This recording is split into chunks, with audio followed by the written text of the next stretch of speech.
It's 11 minutes to 5 Live Sport. This is Drive with Asma Mir and Russell Fuller, and we can get more now on the reports that 31 members of Colonel Gaddafi's family are in Algeria. The journalist Nabila Ramdani was with us earlier and returns to the airwaves now because Nabila is originally from Algeria. Does this sound plausible to you, Nabila?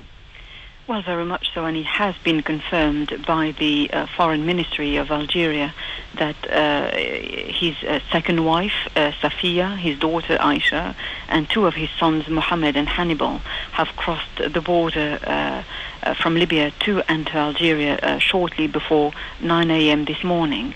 So this is very much, confirmed information. And dare I say, it is not surprising news given the very strong relations between the two countries over the years. Libya and Algeria have had very strong political ties and have helped each other out through difficult times.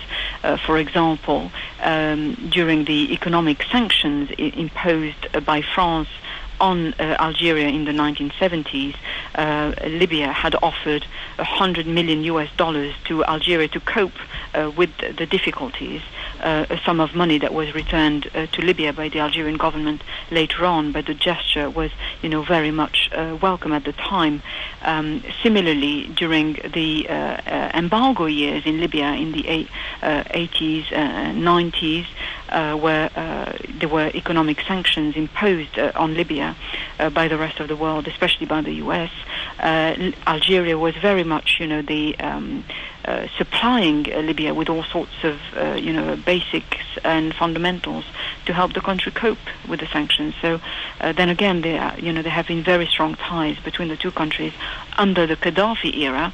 But this, of course, the relationship between the two countries goes back, further back in history when, during the War of Independence in Algeria, 1954 and 1962, the Algerian resistance movement was able to coordinate their action from Libya and was receiving very much support from the Libyan government of the time. And do you think it would be diplomatically difficult in future for Algeria to hang on to members of Gaddafi's family and possibly even Colonel Gaddafi himself if it were ever proven that he was there too?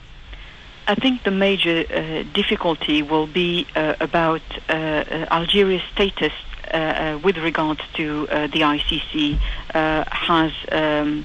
Algeria, it's not very clear whether Algeria has signed the treaty with the ICC, the extradition treaty, and if it has indeed been ratified by the Algerian parliament. So if indeed Gaddafi and his sons, especially Saif al-Islam Gaddafi, whom have been served with an arrest warrant by the ICC, were to flee to neighboring Algeria, then it will be diplomatically difficult to sustain for Algeria.